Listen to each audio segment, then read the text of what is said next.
Wah wah wah. Madam Pang sampai sarankan Erick Thohir panggil kembali Shin Tae-yong. Begini fakta mengejutkannya. Nah loh, Erick Thohir tiba-tiba temui Nova Arianto. Apakah Erick Thohir membahas jika Shin Tae-yong kembali? Begini info menariknya. Nah ini nih, JIS berpeluang jadi venue Timnas Indonesia. Kira-kira kapan ya? Yuk saksikan beritanya hingga selesai.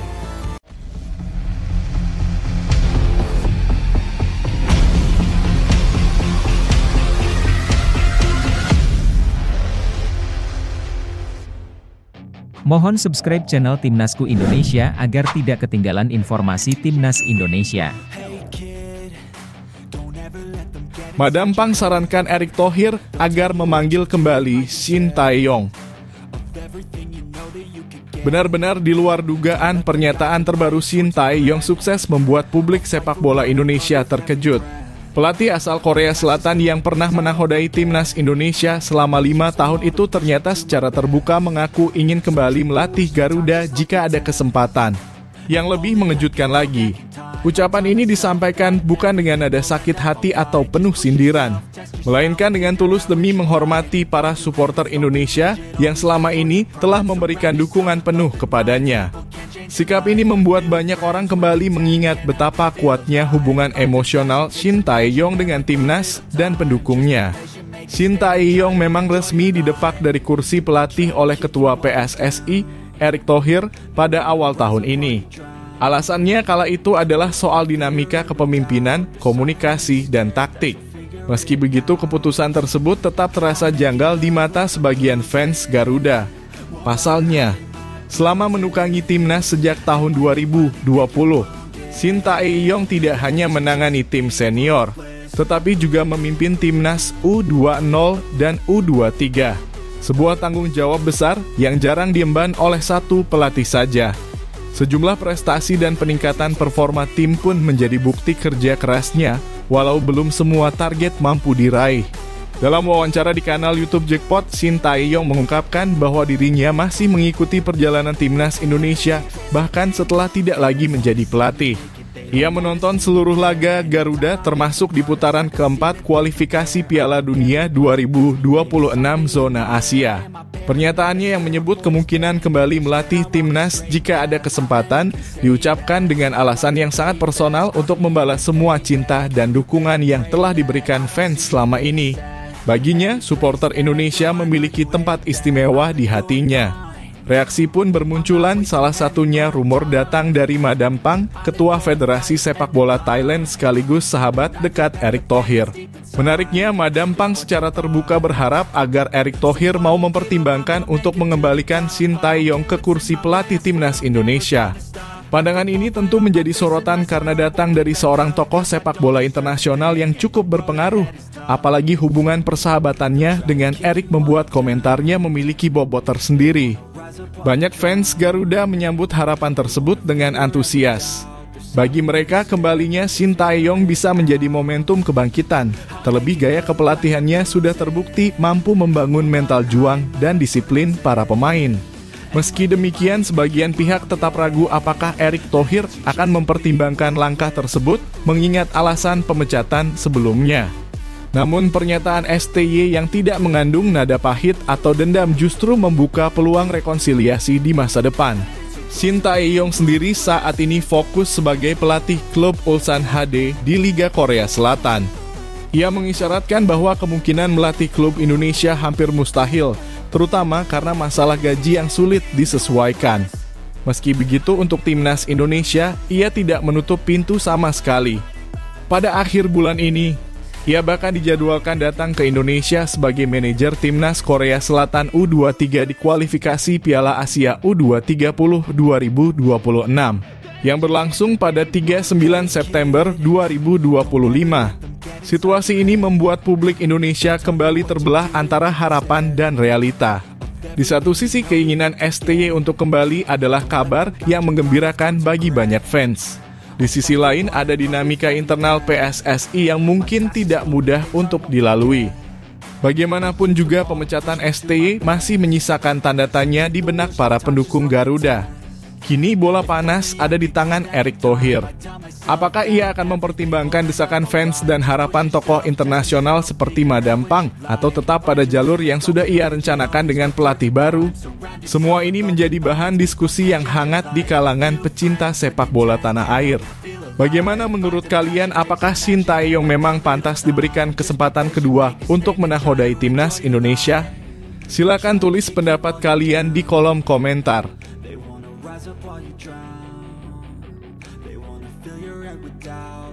Erick Thohir temui Nova Arianto di tengah kiprah timnas Indonesia di Piala Kemerdekaan.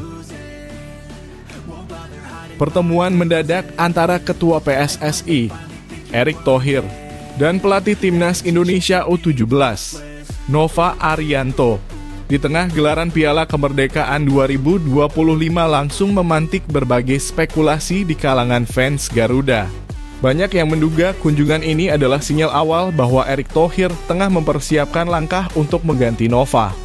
Dugaan ini kian santer dibicarakan di media sosial, terutama mengingat atmosfer persaingan di kancah sepak bola nasional yang kerap penuh drama dan keputusan tak terduga.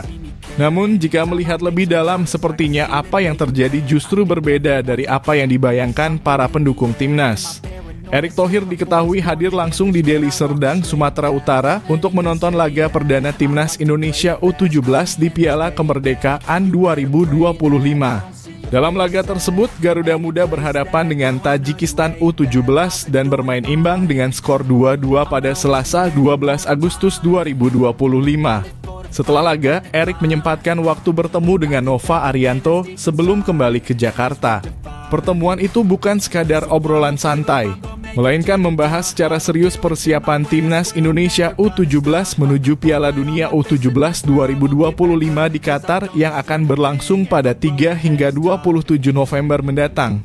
Dalam unggahan di akun Instagram pribadinya, Erick Thohir menjelaskan bahwa pertemuan ini difokuskan untuk menyusun program tim setelah Piala Kemerdekaan. Ia ingin memastikan Garuda Muda memiliki persiapan matang sebelum bertarung di level dunia. Salah satu poin penting yang dibicarakan adalah rencana mengadakan beberapa laga uji coba melawan tim luar negeri. Menurut Erick, uji coba internasional sangat dibutuhkan agar para pemain terbiasa menghadapi lawan dengan kualitas berbeda dan tekanan yang lebih besar. Nova Arianto sendiri memang sudah menyiapkan rencana 9 laga latih tanding, termasuk 3 yang dijalani di ajang Piala Kemerdekaan 2025. Uji coba ini diharapkan menjadi ajang pembelajaran sekaligus tolok ukur kemampuan tim sebelum menghadapi lawan-lawan tangguh di Piala Dunia U17.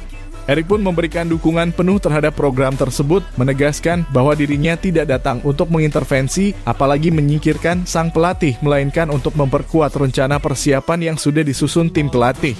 Menariknya, dalam pertemuan itu, Erick dan Nova juga membicarakan hasil scouting yang dilakukan Head of Scouting PSSI, Simon Tahamata. Proses pencarian bakat ini meliputi pemain untuk semua kelompok umur, mulai dari tim U17 hingga tim senior. Beberapa nama disebut memiliki potensi besar untuk memperkuat timnas, baik di ajang mendatang maupun jangka panjang. Ini menunjukkan bahwa pertemuan tersebut memiliki visi jauh ke depan, bukan sekadar fokus pada satu turnamen saja. Jika dilihat secara objektif, langkah Erick Thohir ini justru mengirimkan pesan positif. Ia turun langsung untuk memantau perkembangan tim usia muda dan memastikan semua persiapan berjalan sesuai rencana. Kehadiran seorang ketua PSSI di tengah turnamen bukanlah tanda intervensi negatif, melainkan bentuk dukungan moral sekaligus evaluasi langsung di lapangan. Sayangnya, sebagian fans Garuda terlalu cepat menyimpulkan bahwa pertemuan ini adalah sinyal pergantian pelatih. Fenomena ini menjadi cerminan betapa tingginya ekspektasi publik terhadap timnas Indonesia. Kekecewaan sedikit saja bisa memicu spekulasi liar, apalagi jika berkaitan dengan posisi pelatih. Padahal dalam dunia sepak bola, komunikasi intens antara manajemen dan pelatih adalah hal yang lumrah demi memastikan keselarasan visi dan strategi. Sekarang semua kembali kepada performa Garuda Muda di sisa ajang Piala Kemerdekaan dan persiapan menuju Piala Dunia U17 2025. Apakah pertemuan ini akan membawa dampak positif dan memperkuat mental tim? atau justru memicu tekanan berlebih? Disinilah para pendukung bisa menilai dengan mata kepala sendiri. Bagaimana menurut kalian, apakah kunjungan Erick Thohir ini adalah langkah tepat untuk memperkuat timnas U17 atau justru menambah beban bagi Nova Arianto?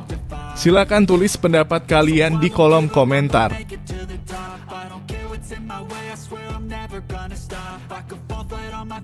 Dua nama pemain timnas Indonesia cocok bermain di Bundesliga. Pernyataan mengejutkan datang dari bek Borussia Mönchengladbach sekaligus punggawa timnas Indonesia, Kevin Dix. Dalam sebuah wawancara, ia secara terang-terangan menyebut dua nama pemain timnas Indonesia yang menurutnya memiliki kualitas untuk bersaing di level tertinggi sepak bola Eropa, khususnya di Bundesliga Jerman. Dua nama tersebut adalah Rizky Ridho dan Jay Itzes. Bukan sekadar basa-basi, Dix memberikan alasan yang cukup detail mengapa kedua pemain ini layak menjajal atmosfer kompetisi yang terkenal keras dan taktis itu. Menurut Dix, baik Rizky Ridho maupun Jay Itzes memiliki karakter inti yang sesuai dengan tuntutan Bundesliga. Mulai dari kekuatan fisik, kemampuan membaca permainan, hingga mental bertahan yang tangguh. Tiga aspek ini merupakan pondasi utama bagi seorang bek untuk bisa bertahan dan berkembang di liga yang penuh duel fisik serta tempo cepat tersebut. Ia menegaskan meskipun banyak pemain timnas yang punya potensi, dua nama ini menonjol karena paket lengkap yang mereka miliki. Jay Itzes sendiri saat ini memang sudah mengambil langkah besar dengan merapat ke klub Serie A Italia, Sassuolo, pada awal Agustus 2025. Kevin Dix menilai keputusan Itzes pindah ke Italia adalah langkah yang tepat. Ia mengungkapkan bahwa mereka sempat banyak berdiskusi mengenai rencana tersebut, dan Dix percaya pengalaman bermain di Italia akan membuat Itzes semakin matang, baik dari sisi taktik maupun mental. Meski begitu, Dix tetap berpendapat bahwa gaya permainan Itzes sebenarnya juga cocok untuk Bundesliga. Sementara itu, Rizky Ridho yang saat ini membela Persija Jakarta dan menjadi pilar di timnas Indonesia asuhan Patrick Kluivert disebut Dix punya kualitas teknis yang relevan untuk level Eropa. Ridho unggul dalam duel udara, tackle tegas, membaca situasi dengan cepat, serta mampu memulai serangan dari lini belakang. Karakter seperti ini sangat dibutuhkan oleh bek modern, terlebih di Bundesliga yang menuntut pemain bertahan tidak hanya menjaga area pertahanan, tetapi juga berperan aktif dalam membangun serangan. Para analis sepak bola juga kerap memuji pendekatan proaktif Ridho. Alih-alih hanya menunggu serangan lawan, ia sering melakukan antisipasi dengan memotong aliran bola lebih awal. Gaya ini sangat cocok dengan iklim kompetisi di Eropa yang mengedepankan pressing ketat dan transisi cepat. Dix sendiri mengatakan bahwa Ridho akan sangat diuntungkan jika mendapatkan kesempatan bermain di luar negeri, meski keputusan itu pada akhirnya ada di tangan sang pemain. Jika Ridho mampu menembus Eropa, dampaknya tidak hanya terasa bagi karier pribadinya, tetapi juga untuk timnas Indonesia. Pengalaman bermain di liga dengan intensitas tinggi akan membuatnya semakin matang secara taktis dan fisik. Hal ini tentu menjadi modal besar bagi Patrick Kluivert dalam menyusun lini pertahanan Garuda yang lebih solid menghadapi kualifikasi dan turnamen besar. Namun Dix juga mengingatkan bahwa perjalanan menuju Bundesliga tidaklah mudah. Ridho harus siap menghadapi persaingan ketat, adaptasi terhadap pola latihan yang lebih keras, serta tantangan bahasa dan budaya. Meski demikian, dengan modal tinggi badan yang ideal, mental kepemimpinan, serta pengalaman internasional, Ridho memiliki pondasi kuat untuk menembus liga top tersebut. Bagi para penggemar Garuda, pernyataan Kevin Dix ini menjadi sinyal optimisme bahwa talenta Indonesia memang mampu bersaing di panggung sepak bola dunia jika diberikan kesempatan yang tepat. Pertanyaannya, apakah Rizky Ridho akan mengambil langkah berani mengikuti jejak Jay Itzes? Menurut kalian, siapkah Ridho berkarier di Eropa, khususnya di Bundesliga, seperti yang diungkapkan Kevin Dix? Silakan tulis pendapat kalian di kolom komentar.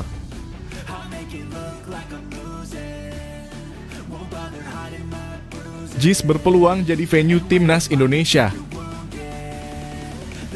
Jakarta International Stadium (JIS) kembali menjadi sorotan setelah Ketua Umum PSSI, Erick Thohir, mengungkapkan rencananya untuk menjadikan stadion megah ini sebagai venue pertandingan timnas Indonesia. Stadion yang baru diresmikan pada tahun 2023 itu memang memiliki fasilitas modern berstandar internasional yang membuatnya layak menjadi tuan rumah laga-laga besar. Eric menyebut, keinginannya menggelar pertandingan di JIS bukan hanya untuk memanfaatkan fasilitas, tetapi juga untuk menghadirkan pengalaman berbeda bagi supporter Garuda yang selama ini haus akan atmosfer pertandingan di stadion berkelas dunia. Meski demikian, Eric menegaskan bahwa rencana ini tidak akan mengganggu jadwal Persija Jakarta yang menjadikan JIS sebagai kandang utama di ajang Super League 2025/2026. Ia memahami bahwa menjaga harmoni antara jadwal klub dan tim nasional adalah hal penting. Karena itu, PSSI hanya akan menjadwalkan laga timnas di JIS pada kalender FIFA Matchday, di mana liga domestik memang diliburkan sementara. Salah satu opsi yang dibidik adalah pada bulan Maret 2026, asalkan tidak ada agenda internasional lain yang lebih mendesak. Eric menjelaskan PSSI saat ini tengah membangun timnas Indonesia secara menyeluruh, baik putra maupun putri, dengan membentuk strata kelompok usia yang lengkap. Mulai dari U16, U17, U20, U23 hingga senior, semua mendapat perhatian serius. Bagi Eric, hal ini memerlukan dukungan infrastruktur yang memadai dan JIS menjadi salah satu opsi terbaik untuk digunakan di berbagai level pertandingan.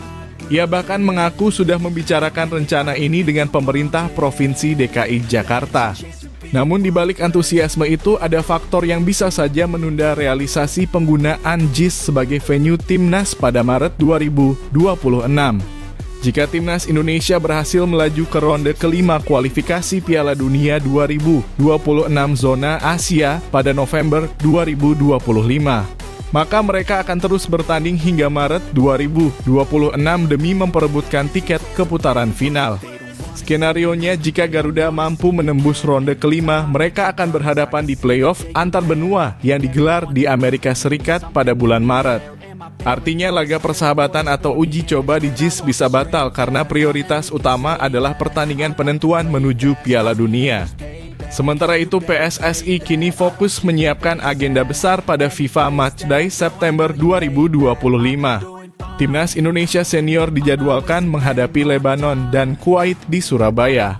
Sementara timnas U23 akan tampil di kualifikasi Piala Asia U23 2026 di Sidoarjo melawan Laos, Makau, dan Korea Selatan. Agenda padat ini menunjukkan keseriusan PSSI membentuk tim yang kompetitif di semua level, sekaligus menguji kesiapan infrastruktur sepak bola di Indonesia. Jakarta International Stadium sendiri menjadi simbol kemajuan fasilitas olahraga di tanah air. Dengan kapasitas lebih dari 80.000 penonton, lapangan rumput hibrida berkualitas tinggi, dan fasilitas penunjang kelas dunia, JIS mampu memberikan pengalaman pertandingan yang berbeda. Jika benar menjadi venue timnas, maka ini akan menjadi momentum penting untuk memperkuat citra sepak bola Indonesia di mata dunia, sekaligus memberi kebanggaan bagi publik Jakarta dan seluruh pendukung Garuda. Tentu wacana ini memunculkan antusiasme sekaligus pertanyaan di kalangan supporter. Apakah PSSI akan memprioritaskan penggunaan JIS untuk laga penting timnas atau memilih venue lain demi alasan teknis dan logistik? Mengingat semua tergantung pada perjalanan timnas di kualifikasi Piala Dunia, banyak yang berharap rencana ini benar-benar terrealisasi. Bagaimana menurut kalian, apakah JIS layak menjadi kandang resmi timnas Indonesia untuk laga internasional mendatang? Silakan tulis pendapat kalian di kolom komentar.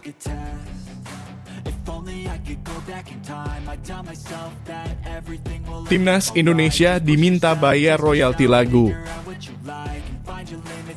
Isu yang tak terduga tengah mewarnai dunia sepak bola tanah air. Kali ini bukan soal strategi permainan atau performa pemain, melainkan polemik yang menyentuh ranah budaya dan hukum royalti lagu nasional di pertandingan timnas Indonesia. Awalnya, kabar ini mencuat setelah Lembaga Manajemen Kolektif Nasional dalam kurung LMKN disebut menyatakan bahwa lagu Kebangsaan Indonesia Raya ketika digunakan dalam konteks pertunjukan komersial seperti pertandingan sepak bola harus dibayar royaltinya. Pernyataan tersebut sontak memicu reaksi luas dari publik mengingat lagu ini adalah simbol kebangsaan yang selalu menjadi pembangkit semangat di setiap laga timnas. Namun situasi mulai mereda setelah Komisioner LMKN bidang collecting dan lisensi, Yesi Kurniawan, mengklarifikasi bahwa lagu Indonesia Raya sudah masuk dalam kategori public domain. Artinya lagu tersebut tidak lagi memiliki perlindungan hak cipta dan tidak memerlukan pembayaran royalti. Meski demikian, polemik yang sempat mencuat ini sudah terlanjur memancing perhatian masyarakat, khususnya pecinta sepak bola, yang tidak bisa membayangkan jika menyanyikan lagu kebangsaan di stadion harus diiringi kewajiban finansial. Sekretaris Jenderal PSSI Yunus Nusi langsung memberikan pernyataan resmi pada Rabu 13 Agustus. Ia menegaskan bahwa pemutaran lagu-lagu nasional di stadion, terutama saat pertandingan Timnas Indonesia, adalah momen sakral yang berfungsi sebagai perekat persatuan dan pembangkit nasionalisme. Menurutnya, tidak seharusnya momen penuh makna itu dikaitkan dengan masalah royalti. Ia menggambarkan suasana di Stadion Gelora Bung Karno saat ribuan supporter menyanyikan lagu Indonesia Raya, ada yang merinding, bahkan tak jarang yang menangis. Bagi Yunus, inilah bukti bahwa lagu kebangsaan memiliki nilai yang jauh lebih besar daripada sekadar hitungan uang. Lebih jauh, Yunus meyakini bahwa para pencipta lagu nasional seperti Indonesia Raya, Tanah Airku, dan Indonesia Pusaka tidak pernah membayangkan karyanya akan dijadikan sumber keuntungan finansial. Lagu-lagu tersebut lahir di tengah semangat perjuangan, diciptakan untuk membangkitkan rasa cinta tanah air dan menyatukan anak bangsa. Menurutnya, sangat kecil kemungkinan para penciptanya ingin melihat karyanya dibatasi dengan kewajiban membayar royalti saat dinyanyikan oleh rakyatnya sendiri. Dalam pandangan PSSI, justru sebaiknya aturan terkait royalti untuk lagu-lagu nasional dihapus total. Yunus Nusi menyebut aturan semacam ini hanya akan memicu kegaduhan yang tidak produktif. Ia khawatir jika tidak segera dihentikan, isu ini akan menimbulkan kesan bahwa semangat kebangsaan bisa diperdagangkan. Padahal semestinya ia menjadi milik bersama yang bisa dinikmati dan dinyanyikan kapan saja tanpa batas. Polemik ini menjadi pengingat bahwa simbol-simbol negara seperti lagu kebangsaan memiliki posisi yang istimewa, bahkan sakral di hati rakyat Indonesia. Di stadion saat para pemain bersiap memulai laga, gema lagu kebangsaan adalah detik-detik yang menyatukan semua orang, tanpa memandang perbedaan suku, agama, atau latar belakang. Nilainya tak ternilai oleh uang karena ia membawa pesan sejarah, pengorbanan, dan kebanggaan yang diwariskan dari generasi ke generasi. Bagaimana menurut kalian? Apakah aturan royalti untuk lagu-lagu nasional memang harus dihapus sepenuhnya atau masih ada alasan untuk mempertahankannya dalam konteks tertentu? Silakan tulis pendapat kalian di kolom komentar karena suara publik adalah bagian penting dalam menjaga kehormatan simbol-simbol negara kita.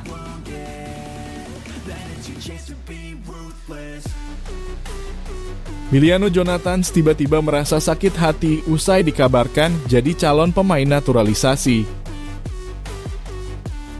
Kabar mengejutkan datang dari dunia sepak bola, khususnya terkait calon pemain naturalisasi Timnas Indonesia, Miliano Jonathans.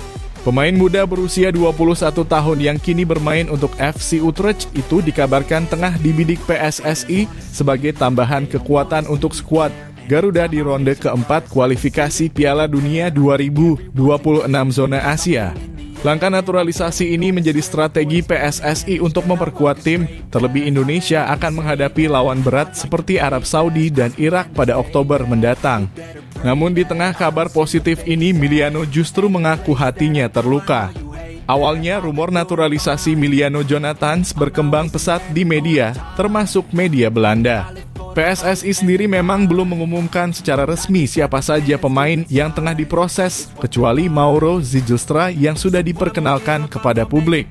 Meski begitu, nama Miliano tetap menjadi perbincangan hangat, apalagi ia memiliki darah Indonesia dari sang ayah yang berasal dari Depok. Namun di balik kabar bahwa ia masuk radar PSSI, Miliano ternyata sedang mengalami masa-masa sulit dalam hidupnya. Kesedihan Miliano berawal dari kabar buruk yang datang dari mantan klubnya, Vitesse Arnhem. Klub yang telah menjadi rumahnya sejak awal karier itu resmi kehilangan lisensi profesional dari KNVB pada Juli 2025. Hal ini terjadi karena Vitesse gagal memenuhi persyaratan lisensi sehingga mereka tidak bisa lagi bermain di kompetisi profesional.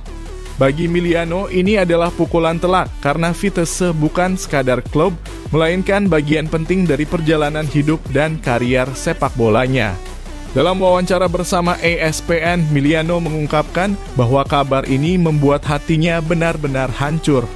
Tentu saja itu tidak menyenangkan. Saya menghabiskan seluruh karier muda saya di Vitesse. Vitesse sangat dekat di hati saya, jadi itu berat. Saya tidak bisa menggambarkannya, ujarnya. Ia bahkan mengenang momen ketika menerima kabar tersebut saat sedang dalam perjalanan ke klub barunya FC Utrecht. Saya mendengarnya dalam perjalanan ke klub. Saya tidak tahu harus berkata apa, lanjutnya. Pemain berdarah campuran Belanda-Indonesia ini mengaku bahwa hatinya seperti terbelah dua. Meski kini fokus membela FC Utrecht, warna kuning hitam Vitesse sudah terlanjur melekat di jiwanya. Apakah ini menghancurkan hati saya? Hati saya yang kuning hitam iya. Saya sekarang bermain untuk FC Utrecht, jadi saya mencoba untuk fokus pada ini juga. Tentu saja ini tidak menyenangkan, ungkap Miliano. Pernyataan ini menunjukkan betapa besar ikatan emosionalnya dengan klub lamanya dan bagaimana kabar buruk tersebut benar-benar memengaruhi mentalnya. Kondisi ini tentu membuat situasi Miliano semakin kompleks. Di satu sisi, ia dikabarkan akan menjadi salah satu pilar baru untuk timnas Indonesia melalui proses naturalisasi. Di sisi lain, ia tengah berusaha memulihkan diri dari kesedihan mendalam akibat kabar tragis dari Vitesse. Tidak mengherankan jika perasaan sakit hati ini muncul karena ia harus menelan pahitnya kehilangan bagian penting dari hidupnya tepat di saat ia mulai memasuki babak baru dalam karier sepak bolanya. Kini publik Indonesia menantikan apakah Miliano Jonathans akan benar-benar menerima tawaran PSSI untuk menjadi bagian dari skuad Garuda. Dukungan moral tentu dibutuhkan agar ia bisa kembali fokus pada kariernya dan memberikan performa terbaik. Namun pertanyaannya, apakah ia siap mengalihkan seluruh energinya untuk timnas Indonesia di tengah luka yang masih terasa? Kalau menurut kalian, apakah Miliano Jonathans sebaiknya tetap melanjutkan proses naturalisasi meskipun sedang berada dalam kondisi emosional yang sulit? Silakan tulis pendapat kalian di kolom komentar.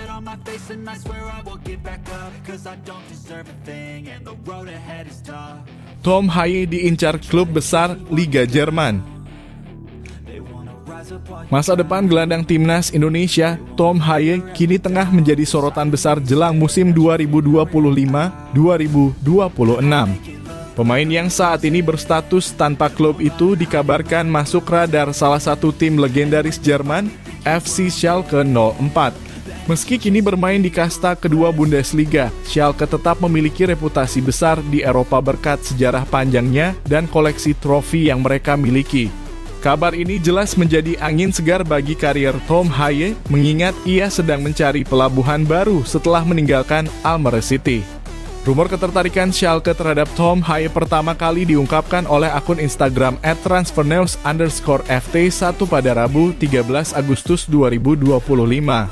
Dalam unggahannya, akun tersebut menulis bahwa Schalke berencana memperkuat lini tengahnya dan menilai Tom Haye sebagai sosok yang tepat. Sebagai gelandang bertahan berusia 30 tahun dengan pengalaman internasional, Haye dianggap mampu memberikan kontribusi signifikan dalam skema permainan klub asal Gelsenkirchen tersebut. Apalagi ia membawa pengalaman berharga dari pentas Eropa serta dari panggung internasional bersama timnas Indonesia. Seperti diketahui, Tom Haye resmi berpisah dengan Almere City pada akhir musim 2024-2025 setelah hanya satu musim membela klub tersebut.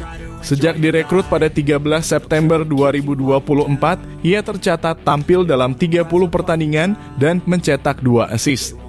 Meski kontribusinya cukup stabil, petualangan bersama Almere City dinilai kurang memenuhi ekspektasi, sehingga kedua pihak memutuskan untuk berpisah. Hal inilah yang membuat status Tom Haye kini bebas transfer, membuka peluang bagi klub-klub yang tertarik tanpa harus mengeluarkan biaya untuk menebus kontraknya. Selain Schalke, media Belanda Voetbal Flitsen juga menyarankan agar Fortuna Sittard, klub Eredivisie yang diperkuat pemain timnas Indonesia lainnya Justin Hubner, mencoba merekrut Tom Haye. Menurut mereka, kombinasi keterampilan teknis dan pengalaman Haye akan menjadi aset berharga bagi Fortuna Sittard. Bahkan nama FC Groningen juga masuk daftar klub yang dinilai cocok bagi mantan pemain Heerenveen itu. Menariknya, Fortuna Sittard sebenarnya pernah mencoba mendatangkan Haye pada awal musim 2024-2025, namun saat itu ia memilih bergabung dengan Almere City. Jika benar bergabung dengan Fortuna Sittard, akan ada lagi klub Eredivisie yang memiliki 2 pemain timnas Indonesia dalam satu skuad. Mengikuti jejak Heerenveen yang pernah diperkuat Tom Haye dan Nathan Chu Aon secara bersamaan. Saat ini fenomena 2 pemain timnas Indonesia dalam satu klub juga bisa dilihat di Oxford United yang diperkuat Marcelino Ferdinand dan Ole Romani.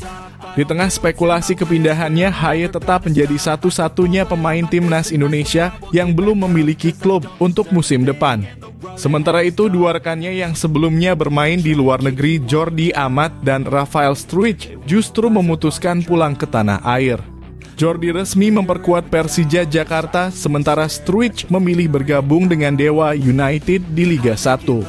Hal ini memunculkan pertanyaan besar, apakah Tom Haye akan mengikuti jejak mereka pulang ke Indonesia atau tetap berkarier di Eropa? Yang jelas, kabar ketertarikan Schalke 04 membuka peluang emas bagi Haye untuk menjajal kompetisi Bundesliga 2 yang terkenal kompetitif. Jika transfer ini terwujud, ia bukan hanya mendapat kesempatan bermain di klub besar, tetapi juga peluang untuk kembali mengangkat performanya di level tertinggi. Dengan pengalaman dan kualitas yang dimilikinya, banyak yang percaya ia mampu menjadi andalan di lini tengah Schalke. Kalau menurut kalian, apakah Tom Haye sebaiknya menerima tawaran Schalke 04 dan melanjutkan kariernya di Jerman, atau mencari peluang lain di Belanda maupun pulang ke Indonesia? Silakan tulis pendapat kalian di kolom komentar.